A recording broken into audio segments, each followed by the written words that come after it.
Hello friends, good evening to all. This is our YouTube channel तैयारी beginners की।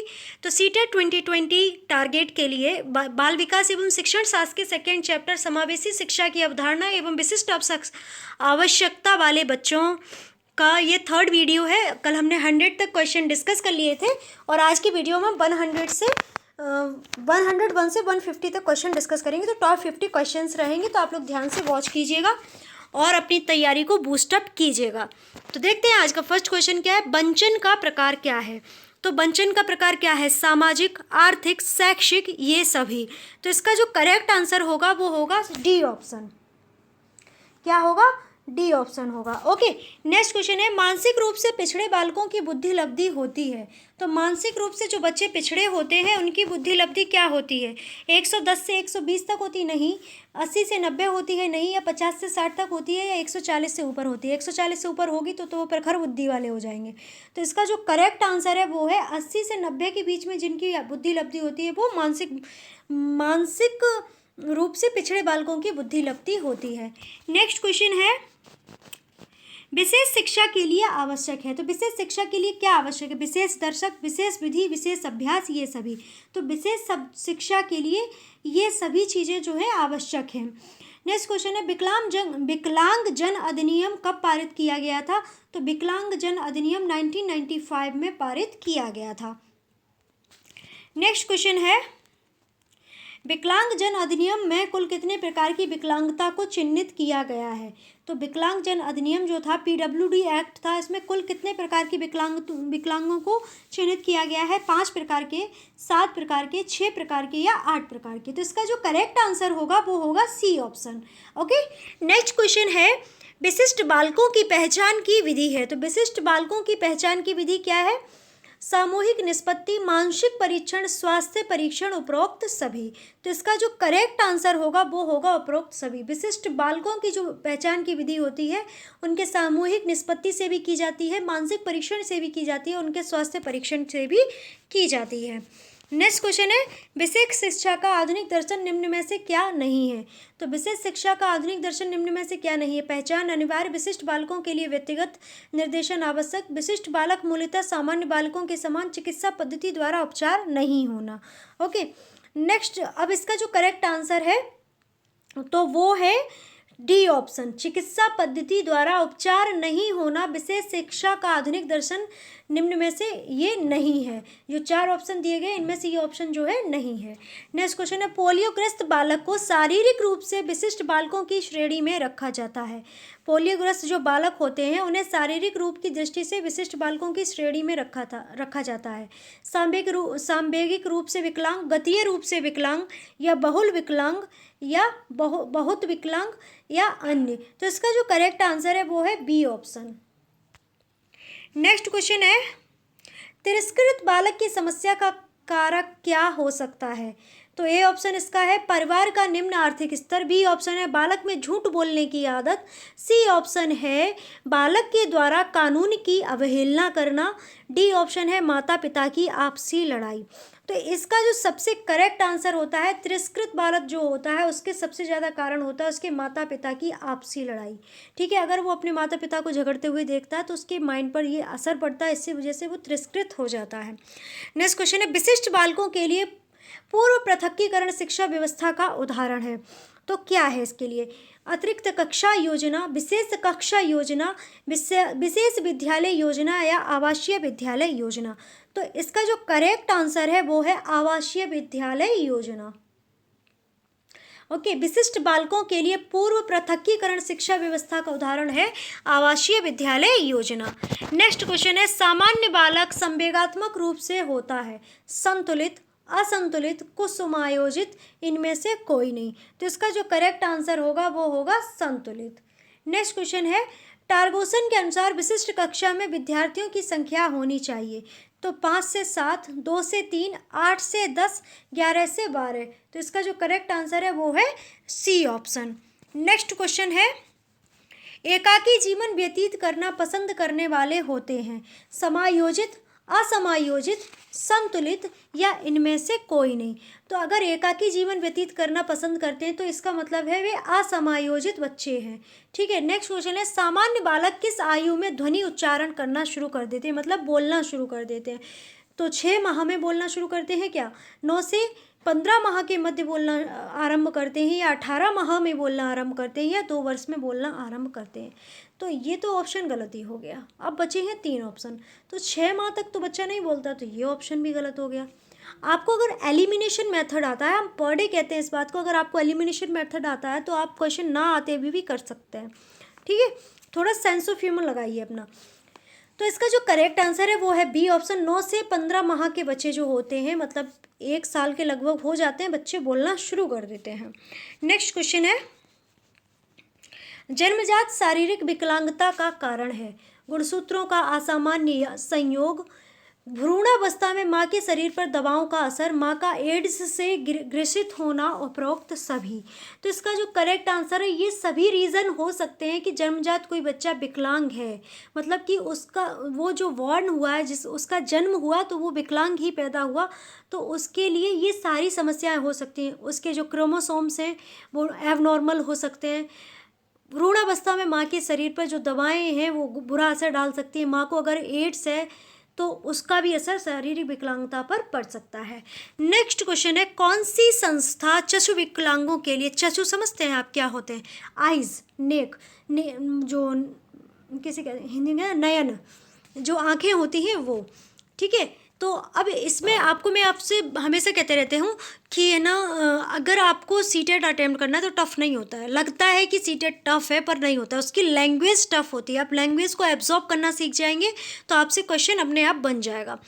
कौन सी संस्था चक्षु विकलांगों के लिए कार्य करने वाली व्यक्तिगत और सामाजिक संस्थाओं के क्रियाकलापों को समन्वित करती है? तो ये ऑप्शन है national association for the blind, B option है दृष्टिहीन विकलांग संस्थान, राष्ट्रीय दृष्टिहीन विकलांग संस्थान, और कोई नहीं। तो इसका जो करेक्ट आंसर है वो है national association for the blind. National association for the blind क्या करती है, चक्षु विकलांगों के लिए, जो अंधे होते हैं उनके लिए कार्य करने वाली ये व्यक्तिगत और सामाजिक संस्था क्रियाकलापों को समन्वित करती है। नेक्स्ट क्वेश्चन है, रीढ़ की हड्डियों में विकृति कैसे विरूपण का उदाहरण है?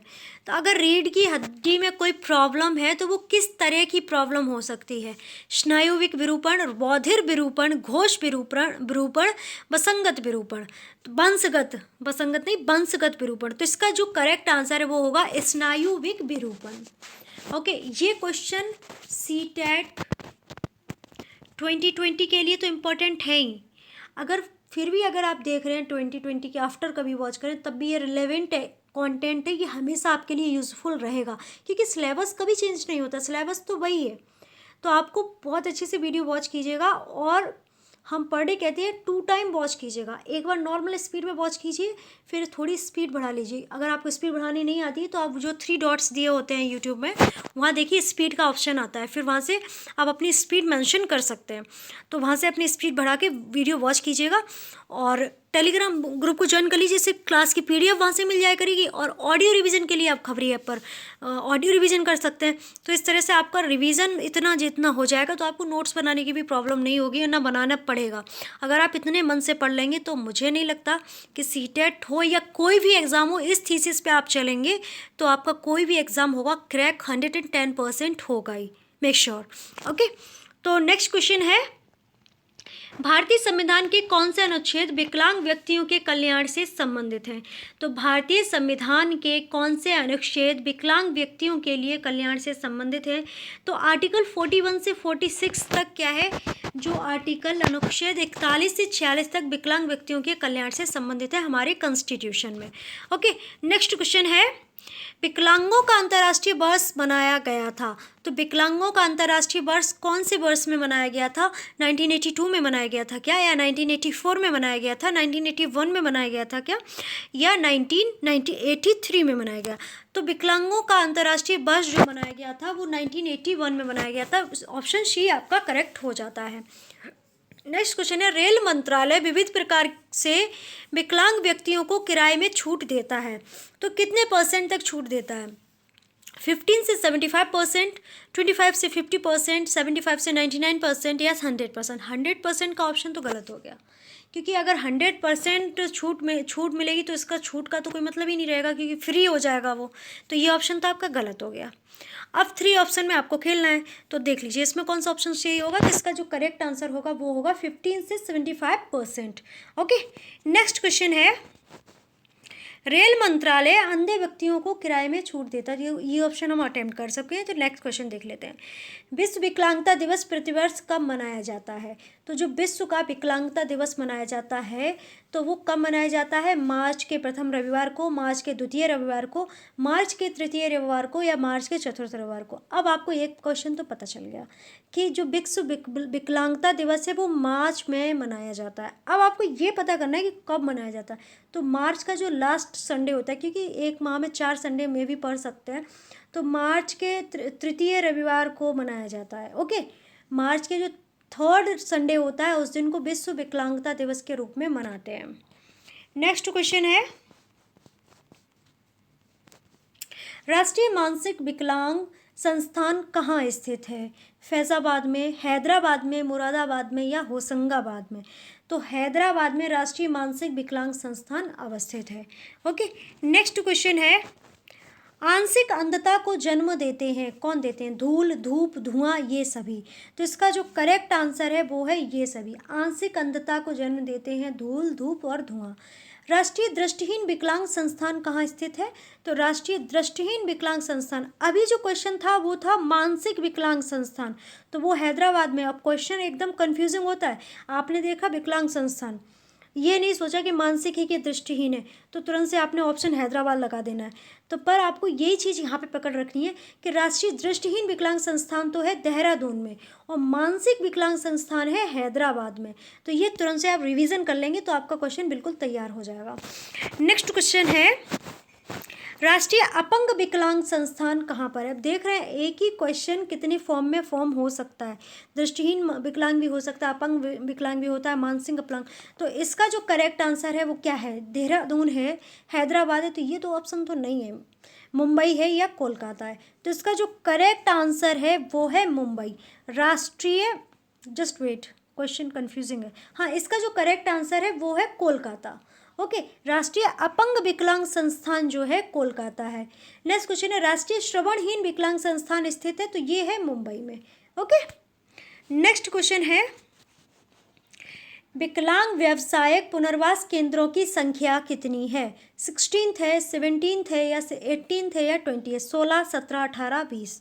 तो इसका जो करेक्ट आंसर है वो है 17। विकलांग व्यावसायिक पुनर्वास केंद्रों की संख्या जो है वो है 17।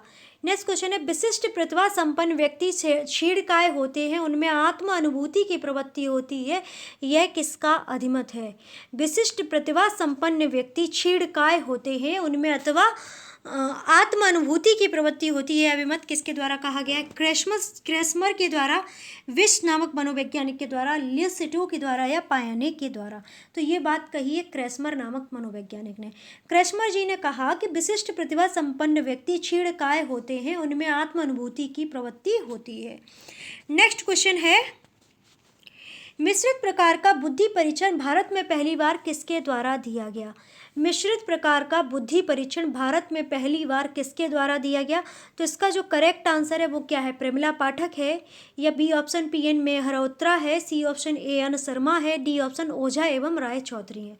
मिश्रित प्रकार का बुद्धि परीक्षण भारत में पहली बार प्रमिला पाठक PN मेहरोत्रा के द्वारा दिया गया था। मिश्रित प्रकार का बुद्धि परीक्षण भारत में पहली बार PN मेहरोत्रा के द्वारा दिया गया था। नेक्स्ट क्वेश्चन है, नवोदय विद्यालयों का उद्देश्य नहीं है प्रतिभाशाली बालकों को निःशुल्क शिक्षा देना, राष्ट्रीय एकता में वृद्धि करना, सृजनात्मकता बालक की शिक्षा का प्रावधान करना, प्रतिभाशाली बालकों की क्षमता का पूर्व विकास करना। तो इसका जो करेक्ट आंसर है वो है सृजनात्मक बालकों की शिक्षा का प्रावधान करना। ये नवोदय विद्यालय का उद्देश्य नहीं है। नेक्स्ट क्वेश्चन है, प्रतिभाशाली बालकों का विद्यालय है ज्ञान प्रनोदिनी, अमर ज्योति, विश्व भारती या शांति निकेतन। तो इसका जो ज्ञान प्रनोदिनी विद्यालय होता है वो प्रतिभाशाली विद्यालयों बालकों के लिए होता है। नेक्स्ट क्वेश्चन है, विशिष्ट बालकों को शिक्षा देने हेतु अपनाई जाने वाली प्रणाली है।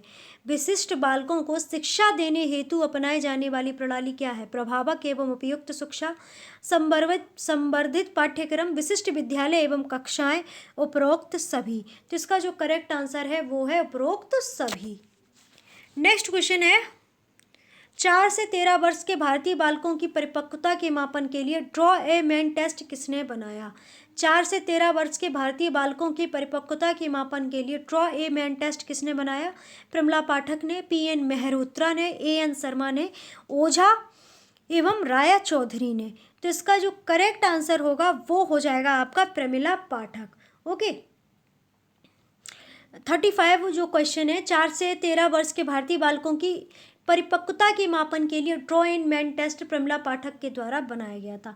प्रमिला पाठक द्वारा बनाया गया टेस्ट क्या है? तो ड्रॉ ए मैन टेस्ट जो है प्रमिला पाठक के द्वारा बनाया गया। नेक्स्ट क्वेश्चन है, मानव आकृति खींचने का बच्चों के लिए परीक्षण बनाया, मतलब मानव आकृति खींचने का बच्चों के लिए परीक्षण किसने बनाया था? ए.एन. मिश्रा ने, पी.एन. मेहरोत्रा ने, ओझा एवं राय चौधरी ने या प्रमिला पाठक ने। तो मानव आकृति खींचने का बच्चों के लिए परीक्षण किसने बनाया था? ए.एन. मिश्रा जी ने। नेक्स्ट क्वेश्चन है, जी कारक का मान ज्ञात करने के लिए अशाब्दिक बुद्धि परीक्षण का निर्माण किसने किया? जो जी फैक्टर होता है उसका मान ज्ञात करने के लिए अशाब्दिक बुद्धि परीक्षण का निर्माण किसके द्वारा किया गया? ए.एन. मिश्रा के द्वारा, पी.एन. मेहरोत्रा के द्वारा, ओझा एवं राय चौधरी के द्वारा या प्रमिला पाठक के द्वारा। तो इसका जो करेक्ट आंसर है वो है ओझा एवं राय चौधरी। जी फैक्टर का मान ज्ञात करने के लिए अशाब्दिक बुद्धि परीक्षण का जो निर्माण किया किसने किया? ओझा एवं राय चौधरी ने।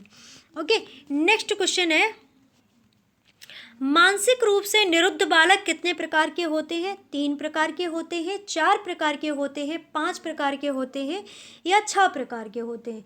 तो मानसिक रूप से जो निरुद्ध बालक होते हैं वो होते हैं 4 प्रकार के। नेक्स्ट क्वेश्चन है, जिन बालकों की बुद्धि लब्धि 70 से कम होती है उन्हें मंद बुद्धि बालक कहते हैं। यह कथन किसका है? स्किनर का, क्रो एंड क्रो का, लैमर्ट का या फेंडरसन का?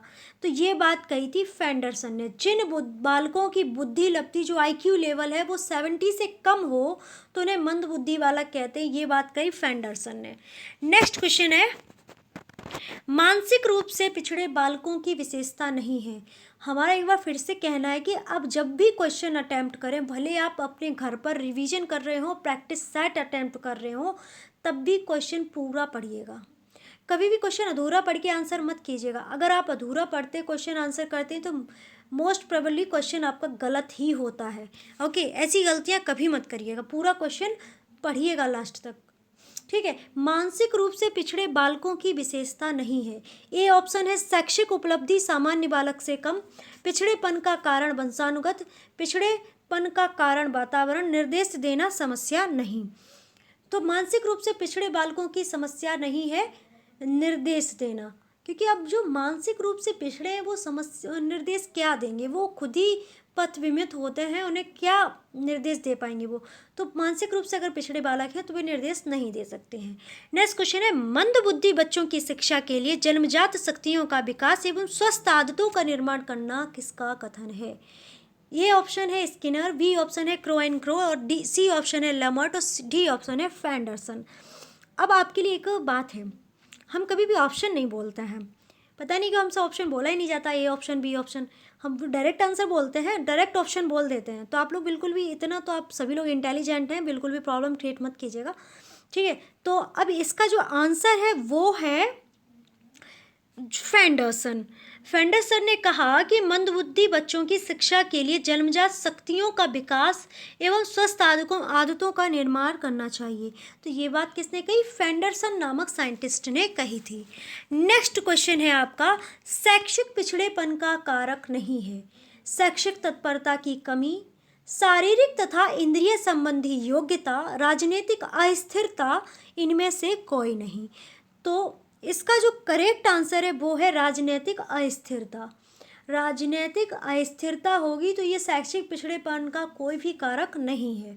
नेक्स्ट क्वेश्चन है, शैक्षिक रूप से पिछड़े बालक का अर्थ क्या होता है? पढ़ाई में पिछड़ा बालक, घर व समाज में पिछड़ा बालक, मानसिक रूप से पिछड़ा बालक, या फिर इनमें से कोई नहीं। तो इसका जो करेक्ट आंसर होगा, पढ़ाई में पिछड़ा बालक शैक्षिक रूप से पिछड़ा बालक कहलाएगा। इतना तो आप सभी इंटेलिजेंट है, तो इतना तो आंसर कर ही लेंगे। नेक्स्ट क्वेश्चन है, शैक्षिक पिछड़ेपन की पहचान के लिए अनिवार्य है। ए ऑप्शन है आनुवंशिकता की जांच, वातावरण का प्रभाव, बुद्धि परीक्षण, इनमें से कोई नहीं। तो इसका जो करेक्ट आंसर है वो है बुद्धि परीक्षण। ओके। नेक्स्ट क्वेश्चन है, पिछड़ेपन का कारक नहीं है। तो पिछड़ेपन का कारक क्या नहीं है? शारीरिक, स्वभाव संबंधी, वंशानुक्रम, राजनीतिक। तो पिछड़ेपन का कारक क्या नहीं है? तो इसका जो करेक्ट आंसर है वो है राजनीतिक। राजनीतिक जो है पिछड़ेपन का कारक नहीं है। नेक्स्ट क्वेश्चन है, पिछड़ेपन के मूल कारक हैं वंशानुक्रम, वातावरण। ए और बी दोनों, इनमें से कोई नहीं। तो इसका जो करेक्ट आंसर है वो होगा ए और बी दोनों। नेक्स्ट क्वेश्चन है, पिछड़े बालक कितने प्रकार के होते हैं? ए ऑप्शन है 3 प्रकार के, बी ऑप्शन है 4 प्रकार के, सी ऑप्शन है 5 प्रकार के, डी ऑप्शन है 6 प्रकार के। 3, 4, 5, 6, इनमें से आपको बताना है कौन सा प्रकार है जो पिछड़े बालक के कितने प्रकार होते हैं। ठीक है, पिछड़े बालक के प्रकार होते हैं 5। ओके, 5 प्रकार के पिछड़े बालक होते हैं।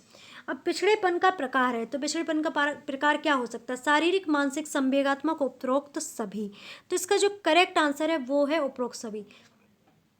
तो अब 3 तो आपको पता ही चल गए, 2 ऑप्शन आपको फाइंड आउट करने हैं, होमवर्क के रूप में आप लोग नोट कर लीजिएगा। हमने आपको बताया पिछड़े बालक कितने प्रकार के होते हैं? 5 प्रकार के होते हैं। पिछड़ेपन के प्रकार क्या? शारीरिक होंगे, मानसिक होंगे, संवेगात्मक होंगे। तो 2 ऑप्शन अब क्या बचे हैं वो और आपको फाइंड आउट करना है, कमेंट बॉक्स में मेंशन करना है और अपनी तैयारी को बूस्टअप करना है। अगर आपको आते हैं तो आपका रिवीजन हो जाएगा, दैट्स ऑल।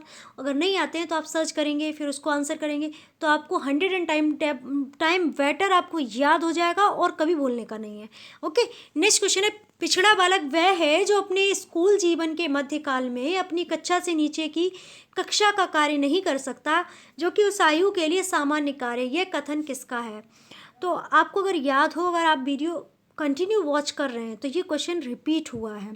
ओके, तो इसका जो करेक्ट आंसर है वो है वर्ड।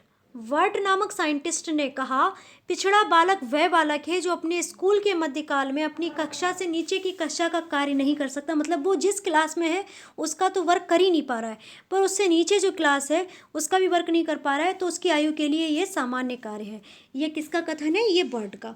तो ये आज के जो टॉप 50 क्वेश्चंस थे वो हमने डिस्कस कर लिए। कल का 4th जो वीडियो रहेगा चैप्टर 2 का, तो वो भी आप वॉच कीजिएगा। हम इसीलिए पूरा वीडियो नहीं बना रहे हैं क्योंकि हमें पता है अगर हमने पूरा वीडियो बनाया है 2-3 घंटे का बनेगा, फिर आप लोग वॉच नहीं करेंगे और आप इस तरह से रिवीजन नहीं करेंगे। ओके। एंड अगर शॉर्ट में मिलते रहेंगे आपको वीडियो, क्लासेस में डिवाइड होके मिलते रहेंगे, तो आप लोग तैयारी कर लेंगे, रिवीजन भी कर लेंगे, मेक श्योर। ओके। तो फिर आप लोग क्या कीजिएगा, अगर पहली बार विजिट कर रहे हैं तो ज़रूर से सब्सक्राइब कर लो यार, और बेल आइकन को प्रेस कर लो। और आपकी कमेंट अगर कोई है, कोई क्वेश्चन है आपके मन में, तो आप उसे मेंशन कर सकते हैं। कोई क्वेरी है तो आपसे मेंशन कर सकते हैं, आपको उसको फिल और आंसर करने का पूरा प्रयास किया जाएगा। आप हमारी फेसबुक, इंस्टाग्राम पेज को फॉलो कर सकते हैं। टिकटॉक, हेलो ऐप पर भी आप हमें फॉलो कर सकते हैं। Daily motion website, Twitter and share chat पर भी आप हमें फॉलो कर सकते हैं। एंड मोस्ट इम्पॉर्टेंट, खबरी ऐप इंस्टॉल कीजिए अगर आपके फ़ोन में नहीं है, अगर है तो बहुत अच्छी बात है, क्योंकि और वहाँ से ऑडियो रिवीजन के लिए तैयारी बिगिनर्स की चैनल वहाँ सर्च कीजिए, और सर्च करने के बाद आपको क्या करना है, फॉलो करना है और ऑडियो रिवीजन करना है। यहाँ से वीडियो देखिए, वहाँ ऑडियो रिवीजन कर दीजिए। कोई भी एग्ज़ाम होगा और बचेगा नहीं आपसे पास होने से, बच जाए तो हमसे बता देना। ओके। एंड और आप लोग सब्सक्राइब कर लें, वीडियो को शेयर ज़रूर करें, और आप बता ही चुके हैं हम सब कुछ। तो फिर आपको क्या करना है, टेलीग्राम ग्रुप को ज्वाइन कर लेना, जिससे आपको क्लासेस की PDF मिल जाए अगर आप नोट्स बनाना चाहते हैं तो। एंड आपको क्या करना है, घर पर रहना है, स्वस्थ रहना है, मस्त रहना है, अपने सपनों का, अपने परिवार का ख्याल रखना है, और अपने सपनों को इतने अच्छे से जिए जिससे क्या हो कि आपके मन में ये बिल्कुल भी ना आए कि लॉकडाउन लग गया, अब आपकी पढ़ाई पे लॉकडाउन लग गया। लॉकडाउन आपकी स्टडी पे बिल्कुल नहीं लगना चाहिए। पढ़ते रहिए, आगे बढ़ते रहिए, हमेशा जुनून रखिए मन में, हासिल कर लेंगे मुकाम अपना, तभी चैन से बैठेंगे। तो आप सभी का इसी के साथ बहुत सारा धन्यवाद। तो अब हम आपको शुभ रात्रि बोलते हैं।